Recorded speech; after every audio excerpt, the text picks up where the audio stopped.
गोपी वो सफेद चादर तो दिख रही है, ओरेवा कंपनी का नाम ढक दिया गया, लेकिन प्रधानमंत्री जो मुआयना कर रहे हैं, ये एक बहुत बड़ी जिम्मेदारी गुजरात सरकार पर है इस समय कि जो दोषी है और जो असल दोषी है, केवल एक सिक्योरिटी गार्ड या क्लर्क नहीं, जो सही मायने में और जिनकी नेग्लिजेंस है, और इसमें म्यूनिसिपैलिटी जो नगर पालिका है उसके अधिकारी, जो डिस्ट्रिक्ट मैजिस्ट्रेट, सुपरिंटेंडेंट पुलिस प्रशासन के अधिकारी, और अगर कोई राजनीतिक लोग हैं, नेता हैं, उनके खिलाफ भी क्या कार्रवाई होगी गोपी?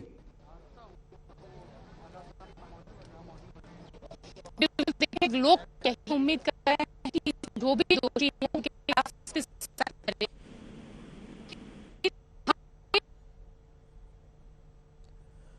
हम लोग गोपी से एक बार फिर संपर्क साधने का प्रयास करेंगे, संभवतः क्योंकि प्रधानमंत्री नरेंद्र मोदी समय वहां पर है तो जैमर्स काफी लगे रहते हैं और इसीलिए संपर्क बार बार टूट रहा है। लेकिन अब इस मुद्दे पर विपक्षी दलों ने भी सरकार से प्रश्न पूछना शुरू कर दिया है, चाहे कांग्रेस पार्टी हो, चाहे आम आदमी पार्टी हो। आम आदमी पार्टी ने तो 5 सवालों की झड़ी लगाई।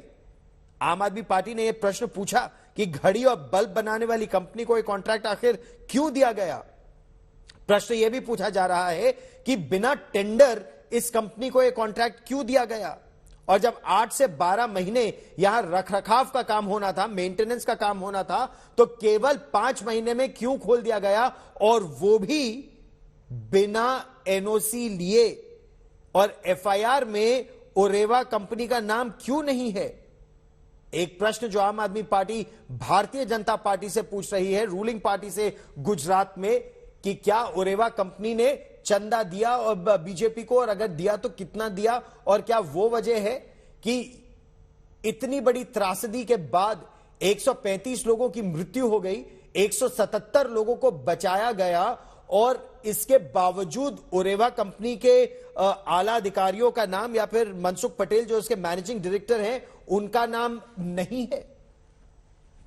लेकिन प्रश्न केवल ओरेवा कंपनी से क्यों? प्रश्न तो यहां पर प्रशासन से भी पूछा जाना चाहिए। क्या प्रशासन की जिम्मेदारी केवल ओरेवा कंपनी को कॉन्ट्रैक्ट देकर पूरी हो गई थी? क्राउड कंट्रोल यानी भीड़ को नियंत्रित करने की जिम्मेदारी किसकी है? वो भी त्योहारों के समय पुलिस कहां लापता थी? यहां पर पुलिस क्यों नहीं क्राउड कंट्रोल कर रही थी? दीपावली के बाद नववर्ष के समय सार्वजनिक स्थलों पर पुलिस की मौजूदगी अवश्य होनी चाहिए। तो अगर केवल 20 से 25 लोग उस सस्पेंशन ब्रिज पे होने चाहिए, तो 312 से अधिक संख्या कैसे हो गई? 135 जिनकी मृत्यु हो गई, 2 जो लापता हैं, और 170 से 177 के बीच जिनको सुरक्षित बचाया गया। पुलिस क्या कर रही थी वहां पर? प्रशासन के अधिकारी क्या कर रहे थे? डिस्ट्रिक्ट मैजिस्ट्रेट की अगर बात की जाए या नगर पालिका के आला अधिकारियों की बात की जाए, अगर एनओसी नहीं दिया गया तो 5 दिन से भीड़ क्यों आ रही थी यहां पर?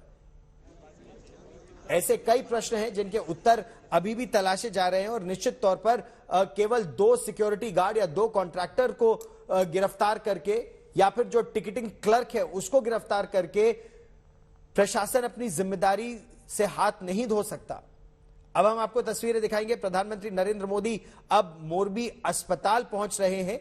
एक बार फिर विपक्ष ने सरकार पर निशाना साधा कि प्रधानमंत्री के आने से बिल्कुल पहले अस्पताल को रंगा चुंगाकर बिल्कुल नया किया जा रहा है। पहले क्यों नहीं ध्यान दिया गया? हादसे की प्रधानमंत्री नरेंद्र मोदी अभी जानकारी ले रहे थे। अब पीड़ितों का दर्द बांटने के लिए यह तस्वीर आप देख रहे हैं, प्रधानमंत्री नरेंद्र मोदी की अस्पताल जा रहे हैं अब प्रधानमंत्री, और वहां पीड़ितों से मिलेंगे।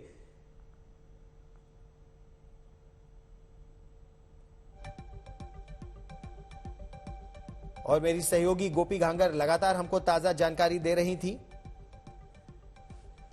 मोरबी अस्पताल में प्रधानमंत्री नरेंद्र मोदी जो लोग अस्पताल में भर्ती हैं इस समय उनसे बातचीत करेंगे, उनके रिश्तेदारों से बातचीत करेंगे, और ये सीधी तस्वीरें हम आपको मोरबी अस्पताल से इस समय दिखा रहे हैं, जहां पहुंचे अस्पताल में पहुंचे हैं प्रधानमंत्री नरेंद्र मोदी।